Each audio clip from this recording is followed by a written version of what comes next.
قال الله عز وجل: شهر رمضان الذي أنزل فيه القرآن هدى للناس وبينات من الهدى والفرقان. وقال رسول الله صلى الله عليه وآله وسلم: إذا كان أول ليلة من شهر رمضان صفدت الشياطين ومرضت الجن. وخد بالك من الحديث ده لأنه يبين لك لفتة عن شهر رمضان وعظمة بقى ما فيه.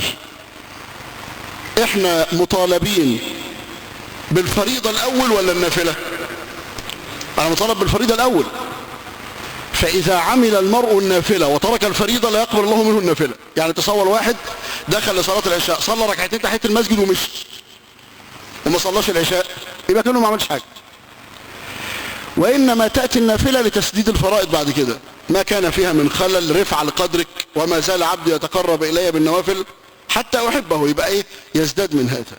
طيب إزاي في الحديث يكون أول الثواب على النافلة؟ ما هو النبي صلى الله عليه وسلم بيقول إذا كانت أول إيه؟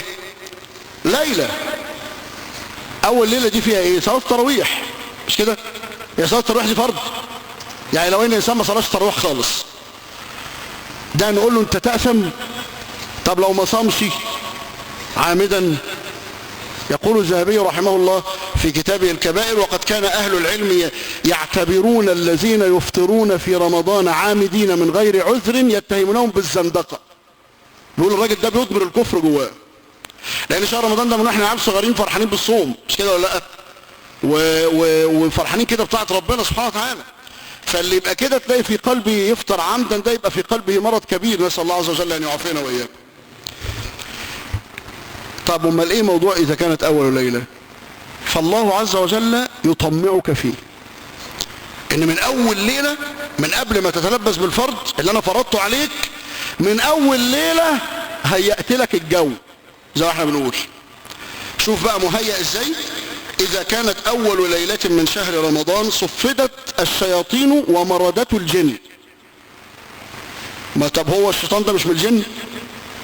وإذ قلنا للملائكة اسجدوا لآدم فسجدوا إلا إبليس كان من الجن ففسق عن أمر ربه، مش كده ولا لا؟ أمال إيه حكاية بقى صفدت الشياطين ومردت الجن؟ قال لك العلماء ده عطف الخاص على العام. يعني إيه؟ يعني المقصود منه مردة الجن دول. لأن أنت أحيانا في رمضان يقول لك أما الشياطين متسلسلة والجو كله قرآن وكويس واحنا صايمين، امال انا قاعد بتغوي ازاي وبتزق على المعصيه ازاي؟ اللي بيتسلسل في الحقيقه ايه؟ الكبار اللي هم الخطر. انما الصغيرين دول حاجه يسيره في متناول حتى الضعاف، يعني الجماعه الضعاف الايمان ممكن ايه؟ ممكن يخلص معاه بسرعه، انما الكبار مشكله. والمارد يقال فلان أمرد، يعني لا زال صغيرا فلم ينبت له شارب ولا لحية، لسه ما طلعلوش شعر، فيقول ده صغير أمرد، لا زال أمردا. طب مين المارد؟ المارد هو المتجرد للشر من الشياطين، ما بيعرفش بقى، ده بقى مصيبته سودة، ما بيعرفش أبدا يجي معاك في الهدوء، دائما سيء شرير، كله شر، حشي شرا. فده اخطر حاجة عليك، ربنا سبحانه وتعالى سلسله لك. وهل السلسلة على وجهها يعني زي ما احنا فاهمين كده بتسلسل بجد؟ اختلف في ذلك اهل العلم، والظاهر انه نعم. ليه؟ لانه الشياطين بتاكل بجد ولا بتاكلش بجد؟ بتاكل بجد. ايه الدليل انه بياكل بجد؟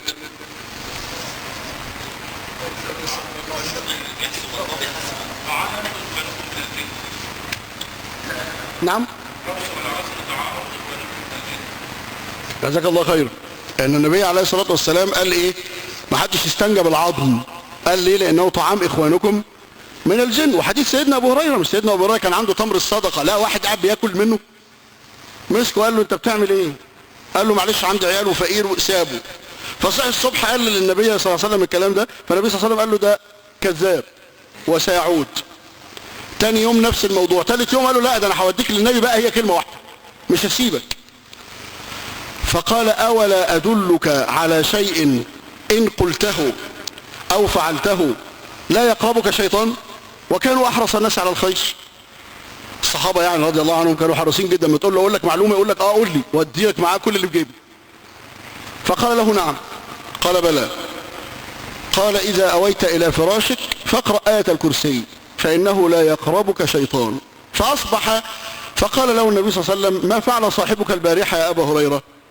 فقال يا رسول الله قال لي كذا وكذا وكذا وكذا. فقال له صدقك وهو كذوب.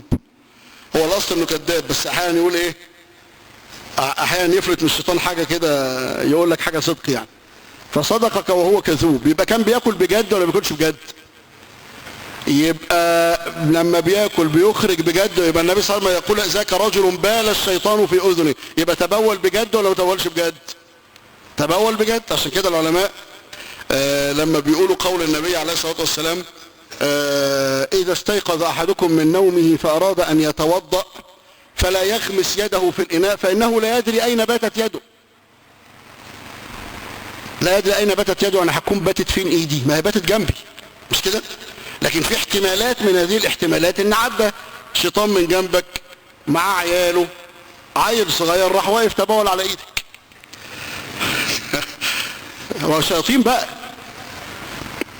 ده ممكن، ده من احتمالات اهل العلم، ومن الاحتمالات ان يكون الانسان مد يده الى موضع النجاسة فيه الى غير هذا. وفي بالمناسبة للمكذبين يعني ان في واحد سخر من حديث النبي صلى الله عليه وسلم وقام فقال واين باتت يدي اذن؟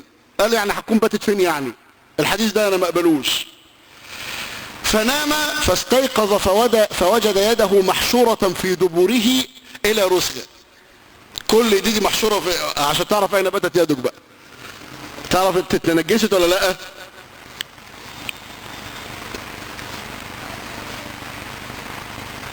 ربنا يورينا يوم في اللي بيكذبوا النبي.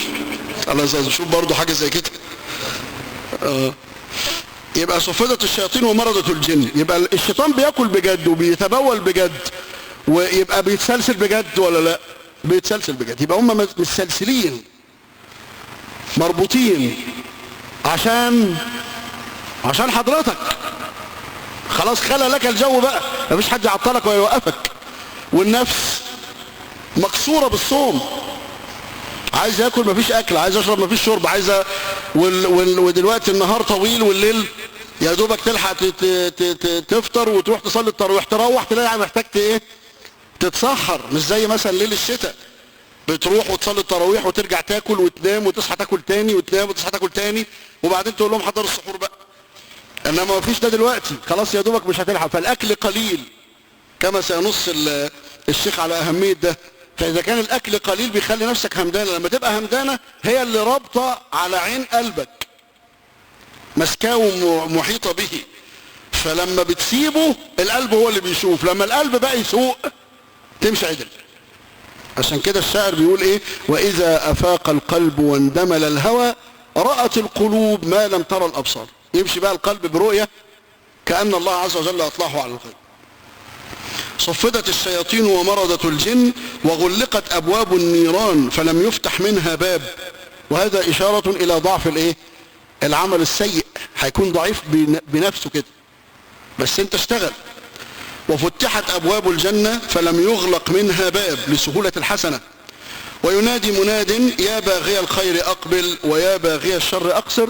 وما قالش يا باغي الشر هتعذب هبهدلك هيحصل، لا، يا باغي الشر ايه؟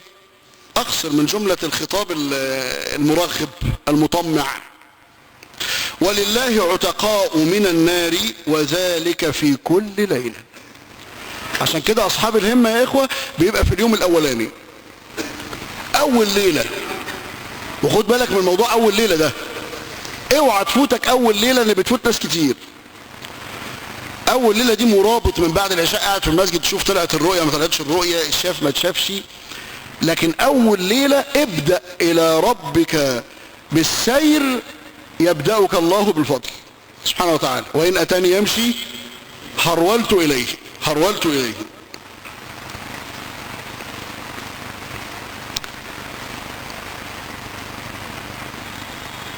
قال الشيخ إخوتي في الله كل عام وأنتم بخير. قد أظلكم ضيف عزيز كريم أيامه خفيفة ونفحاته كريمة وأجوره عظيمة. تخش في شهر رمضان تلاقي إيه؟ 1 رمضان، 5 رمضان، 15 رمضان، هنعتكف فين؟ العيد فين؟ صح؟ بينصرم، اللي اغتنم واللي راح عليه راح عليه. نسأل الله عز وجل من فضله. يفرح المؤمنون بدخوله ويعدون العدة لاغتنام أوقاته والتزود من حسناته قدر استطاعتهم، ليعتق الله عز وجل رقابهم من النار ويدخلهم الجنة مع الأبرار ويرفع درجاتهم مع الصديقين ويجيب دعواتهم ويغفر لهم ما قد مضى من ذنوبهم. فاللهم اجعل رمضان حجة لنا لا علينا. وصايا ومحاذير. قال: الوصية الأولى: أثبت لله عز وجل بنية صادقة أنك تصوم رمضان أول مرة. أول مرة دي بقى هيبانها لك لما ينتهي من هذه الوصايا والمحاذير، بس خلي في ذهنك حتة أول مرة دي، خد بالك منها. كأنك بتصوم السنة دي من أهم المهمات، كأن السنة دي إيه؟ كأنها أول مرة، عشان هتعرف ليه المغزى من موضوع أول مرة ده. الوصية الثانية: لابد من تحرير النية كل ليلة بالصيام إيمانا واحتسابا. الإخوة أحيانا يأخذوا من الفقه ما يضلهم، مع أنه هو الفقه المفروض ديني إسلام، فياخدوا غلط. لما ياخدوا غلط يحصل له إيه؟ يضل الطريق. فتلاقي واحد لا يرى من أقوال أهل العلم إلا أن من انتوى صيام رمضان كله فهي نية صالحة، مش كده؟ الله. طب النبي صلى الله عليه وسلم بيقول: لا صيام لمن لم يبيت النية من الليل. ده نعمل فيه ايه ده؟ وقوله من الليل يعني عارف يعني ايه من الليل؟ مش من السحور، مش من السحور. من الليل ده يعني من الليل، من قلب الليل. تبقى انت ناوي ان انا بكرة انا هصوم بكرة، لان في ناس بتصوم مع الفجر، يعني اول ما يؤذن للفجر يقول ايه؟ خلاص انا كده صمت. انت كده ما صمتش، ما نويتش. ليه بقى؟ لان الفجر ادى، انت المفروض تبيت النية. عشان كده النبي صلى الله عليه وسلم قال: من لم يبيت النية من الفجر. وهذا بارز ظاهر في مذهب الشافعية جزم به الحصني رحمه الله. يبقى تاخد بالك من الخلاف ده، انا اخرج منه لان انا عايز احتاط لشهر رمضان، مش كده ولا لا؟ ده فريضة مش سنة مش نافلة، دي فريضة، وفريضة فيها ايه؟ فيها عتق. يعني اللي عدى الشهر ده يا اخوة عدى خلاص، ده ما حدش يلحقه، لان الله عز وجل لا يبدل القول لديه. لو قال فلان ابن فلان معتوق من النار والله لن تدخلها الا تحلة القسم، بس تعدي كده من فوقيها تقوم منزاوية كده وتقول لك خلص بقى لحسن انت هتطفيني، عدي. انما ان يدخلها المرء معذبا مفيش الكلام ده. اذا مضى من الله عز وجل قوله انك معتوق من النار، يبقى انا بقى افضل اعرج على كلام اهل العلم، واللي جوز والاخوه يبقوا متعمدين يقف جنب الكولدير قدام الخلق عشان يقرر عندهم ان ممكن الواحد يشرب بعد الفجر. ايه الكلام ده؟ والامام ابو اسحاق الشيرازي رحمه الله الشافعي يقول في المهذب: ويستحب للمرء ان يمسك قبل الفجر بهنيها، يعني لا ياكل ولا يشرب ولا يعمل، ده بقى ملوش دعوه بالنيه، النيه دي مبيته، وان اكل بعدها وشرب خلاص انا نويت ان بكره صايم. لكن يستحب له ان يمسك بقى، يمني بقى الصوم بقى، يقف قبل الفجر بهنيها، وان يفطر بعد الغروب بهنيها. ليه؟ قال لي يكون قد صام بيقين. يبقى انا ما دخلتش في اي مفارقه من الوقت، لا سيما عند الحساب الفلكي دلوقتي انت بتصوم على الساعه وتفطر على الساعه، بخلاف لما كان بالنظر. والحديث في الصحيحين أن النبي صلى الله عليه وسلم قال لبعض أصحابه وكان في سفر: قال يا فلان انزل فاجدح لي. اجدح لي يعني اخلط لي عصيرا يعني. فقال: يا رسول الله الشمس. فقال: انزل فاجدح لي. فقال: الشمس يا رسول الله. فقال: انزل فاجدح لي إذا أقبل الليل من ها هنا وأدبر النهار من ها هنا أفطر الصائم. لأنا شايف بعيني، انما دلوقتي شايف النتيجة، مش كده ولا لا؟ وقد يحصل تغاير، وده امر محتاج اهل العلم ان هم تحتاج الامة برمتها ان تتضافر على التركيز جدا في قضايا رصد الهلال. لان ده فرض كفاية، يعني لازم يقوم به جماعة، لان احنا معتمدين على موضوع رؤية الهلال. قال النبي صلى الله عليه وسلم صوموا لرؤيته وافطروا لرؤيته، ان امة امية لا تكتب ولا تحسب. فلازم يقوم فئة من الناس باحدث التقنيات لرؤية الهلال، تكون صادقة ومخلصة لها دين يعني، ومع ذلك ليها ايه؟ ليها علم في المسألة. اجتهد في التركيز وحضور القلب في الدعاء والصلاة. هنخش بقى في صلاة التراويح، لازم تجهز لها وتحرم نفسك. لو دخلت واكلت بنيتي وهمتي بعد المغرب يبقى هقف في صلاة التراويح ايه؟ هبقى نايم، ده لو وقفت. وعشان كده بقى تلاقي الناس يفضلوا يقولوا لك اقصر شوية، نقرا جزء، نختم القرآن كله في رمضان ليه؟ ما كفاية ان احنا بنصلي مش عارف، واخد بالك الكلام اللي انت بتسمعه ده؟ والخناقات اللي بتحصل بين الناس ليه؟ لانه مش مستعد. انما اللي مستعد لذلك يستعين بالله عز وجل ويقف. كان الصحابة يصلون بالمئين. عارف المئين ده اللي هو ايه؟ البقرة وآل عمران. يصلوا بالبقرة وآل عمران. قال بعضهم كانوا يصلون حتى أشبهت أرجلهم النخل. انتوا عارفين شكل النخلة ايه يا اخوة؟ النخلة اخضر في بني داكن، صح؟ نخلة عرق النخلة نفسه تلاقي فيه خضار، لو كشف حاجة من تحت منه خضار الجريدة اصلها يعني في بني، بتاع اللي بناخده نعمله ليفة، ده كان زمان بيعملوه ليفة، اخضر في بني كده. ده رجلهم بقت كده، يعني الدم بقى اتحبس في حتت من طول الوقفة، حتى تعقدت اوردتهم. الاوردة تعقدت على بعضها من طول الوقفة. وكانوا يخرجون يتوكؤون على العصي. تصور لما يبقى شاب عنده، يعني سيدنا بلال أسلم وهو عنده 30 سنة، سيدنا عمر بن الخطاب 27 سنة. عارف لما تبقى الأسنان دي 25 ولحد 30 كده، من 20 من 14 لحد 30 سنة الأسنان دي شباب لازالوا، بيطلع من طول الصلاة ماسك عكاز من طول الصلاة. لكن ما يعديش الشهر ده إن شاء الله هطلع فيه كل اللي عندي، رجاء أن يعتقني الله عز وجل من النار. اختر مسجدا هادئا يطيل الصلاة لتغتنم أجر القيام فيغفر الله لك ما تقدم من ذنبك. طبعا ده إشارة للحديث إيه؟ من قام رمضان إيمانا واحتسابا غفر له.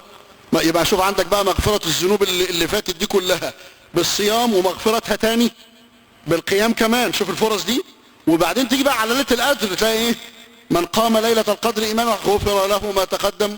لا ده انا ازيدك بقى كمان في بعض الروايات، لكن العلماء بيتكلموا فيها ما تقدم وما تأخر، يعني تغفر اللي فات واللي جاي، يعني بقيت امنت خلاص. نسأل الله عز وجل من فضله. طبعا احنا هو هنا ليه الشيخ بيقول يطيل الصلاة؟ لانه لا يتصور ان يحتسب المرء على الله الا ما كان من نصب، مش كده؟ يعني تصور مثلا انت جايبني اشتغل عندك دلوقتي، واول ما دخلت عشان اشتغل رحت مثلا شايل الازازه دي، رحت حاططها لك كده على جنب، وبعدين قلت لك برضه اديني حاجه كده. اديك حاجه ليه؟ ما انا شلت الازازه اهو. هو ده شغل يا ابني؟ مش كده؟ انت هتقول لي كده هو ده شغل؟ مع ده من تصميم الشغل برضه، وانا بوضب الترابيزه هشيل الازازه، مش كده؟ بس ما تقولش كده لما تشيل شويه حاجات، يبقى تقول لي اديك حاجه او كده. لا يتصور الاحتساب، ما تقولش يا رب انا عايز اجر الا مع الايه؟ مع النصب. عشان كده للصائم فرحتان: فرحه عند فطره، اول ما لقى المغرب الثالث الحمد لله الحمد لله المغرب الثالث. انت تعرف واحد رحمه الله كان بيجي بقى بيقرأ الشيخ محمد رفعت، هو الشيخ محمد رفعت علامة رمضان عندنا، فبيقرأ الشيخ محمد رفعت في القرآن اللي هو قبل الأذان ده. فهو بقى يروح قايم ويروح جاي يعمل البلح ويحط المية ويجيب خلاص كل حاجة جاهزة وتنه قاعد، يقوم يجي على جنبه ويرجع ويقعد جنب الراديو. وبعدين لقيته مرة واحدة بص للراديو كده قال له: ما تخلص يا سيدي ما تخلص يا سيدي. فلما بتلاقي الفطار اي واحد فينا بيفرح يعني. برضو النفوس الفرحة دي عند الله بيديك عليها اجر. اصل انت صبرت لاجله. عشان كده اصل ربنا سبحانه وتعالى يعلم ان احنا مش بنعمل حاجة لاجله، مش مستعدين، انا عايز اعمل ومستريح، انما اتعب عشان ربنا لا. فقال اللي بيتعبوا دول، فلما تتعب له يقدرك سبحانه وتعالى. عشان كده قال ايه؟ يدع الصوم لي. ولا ملائكة تعرفوا؟ الملائكة ما تعرفش عنك حاجة على فكرة في الصوم عشان تبقى عارف. الملائكة تكتب صام يوم الاثنين، صام يوم الخميس، صام شهر رمضان. بكام؟ هو كل حاجة عندهم موظفة، صلى ركعتين بقد كذا، صلى. انما يجي عند الصوم ما يعرفش بكام، ما يعرفش صدقه قد ايه، الملائكة ما تعرفش. انما ربنا سبحانه وتعالى قال له لا ما تدخلش انت في الموضوع ده، تكتب بس ايه؟ صام يوما. طب والاجر يا رب؟ لا الاجر اكتبه انا. طب تصور بقى لما يكتب لك الاجر الله، يبقى قد ايه؟ قال سفيان الثوري وهو يحتضر، فدخل عليه حماد بن سلمة فقال يا ابا سلمة اتظن ان يغفر الله لي؟ فقال اي والله اني لارجو ان يغفر الله لك. قال له اه والله يغفر لك. يغفر لكش ليه؟ يا سفيان والله لو ان الله خيرني بين ان يحاسبني ابي وامي او يحاسبني الله لاخترت ان يحاسبنا الله. قال لما؟ قال لان الله ارفق بي من ابي وامي. شوف بقى، اجعل لنفسك برنامجا ثابتا كل يوم، فالمداومة اصل الثبات والمتابعة اصل الزيادة. وخد الحتتين دول عندك بقى. عايز تثبت داوم، عايز تزيد تابع. تابع مين؟ تابع النبي عليه الصلاة والسلام. اني انا اعجل الفطر واؤخر السحور، وعارف كده ان اشوف ما امرني رسول الله صلى الله عليه وسلم في الصيام اعمله، فلما امشي على سنته ازيد عليه الصلاة والسلام. الوصية التاسعة: اهتم جدا بحضور القلب عند الافطار وعند السحور، اهم ساعتين في اليوم، واكثر فيهما الدعاء. ليه الفطار اهم ساعة هو والسحور يا اخوة؟ ليه اهم ساعتين؟ لان الصائم يفرح عند افطاره وله دعوة لا ترد. وعند السحور ان الله وملائكته ليصلون على المتسحرين. قال طب اشمعنى؟ اصل اهل الكتاب ما بيتسحروش. زي ما بقول لك، هو الصيام كان عنده كده، بيروح صايم يجي ينام، فربنا اداك انت المنه دي، قال لك كل حد اخر الليل. فلما بتستعمل منه الله بتخالف فيها اهل الكتابين الذين عبثوا بشرع الله عز وجل، يبقى لك عند الله قدر بقى. فيصلي عليك صلاة الله عز وجل على العبد ايه؟ مغفرته وحسن مغفرة ذنوبه وحسن الثناء عليه في الملأ الأعلى. طيب وصلاة الملائكة استغفار الله. تلاقي الملائكة وانت قاعد بتاكل ويقولوا ايه؟ اللهم اغفر له، اللهم ارحمه، اللهم تب عليه، اللهم، وانت بتاكل. تصور.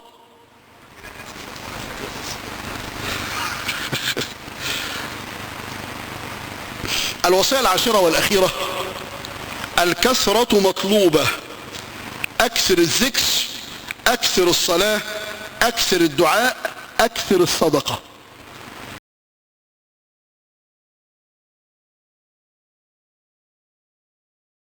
ليكن دأبكم دأب أجدادكم القدامى الذين كانوا إذا نزل الأمر امتثلوه ولو كان ذلك على رقابهم وعلى الغالي والنفيس عندهم. أيها الإخوة، عملنا اليوم والذي نرمي إليه اليوم ونحن نسير في كيف نستقبل رمضان ابتداء بالتوبة، نريد من الإخوة أن يعزموا الآن والآن على أنه إذا سمع شيئا امتثله. خذه وتوكل على الله فسوف يعينك. وقد ذكرت لك طرفا من هذا في اللقاء الفائت. إن أول شيء نستقبل به كل جليل ودقيق من الأعمال في سيرنا إلى الله عز وجل إنما نستقبله بالتوبة. لأن المعصية أيها الإخوة نحس. المعصية نحس وشؤم، هي التي عثرت سيرنا إلى الله عز وجل، وهي التي أتلفت قلوبنا في السير إلى الله عز وجل. ولو لم يكن إلا المعصية فيكفيك أنها أهلكت من قبل برمتها. لذا كان ينبغي على الحاذق أن يداوم التوبة. يقول ابن القيم رحمه الله: والتوبة عمل عمري لا ينفك عنه الإنسان. فحوى كلامه، التوبة عمل عمري، تظل طول عمرك تتوب إلى الله عز وجل حتى تأخذ هذا التاج المرصع. إن من آخر ما نزل على النبي صلى الله عليه وسلم: لقد تاب الله على النبي والمهاجرين والأنصار. من آخر ما نزل. فهي عملية شاقة طويلة، لكنها مع ذلك لذيذة عظيمة، هي التي تتقرب بها إلى الله عز وجل في كل يوم فيربو إيمانك. كل عمل ذا شأن أيها الإخوة نستقبله بالتوبة إلى الله عز وجل. وقد دعاك سبحانه وبحمده ولم يكلم، كما قلت لك في اللقاء الفائت، أن الذي ينبغي أن نلح به في هذه التوبة أن الأيام القادمة هذه ينبغي أن ندخل فيها منذ الليلة،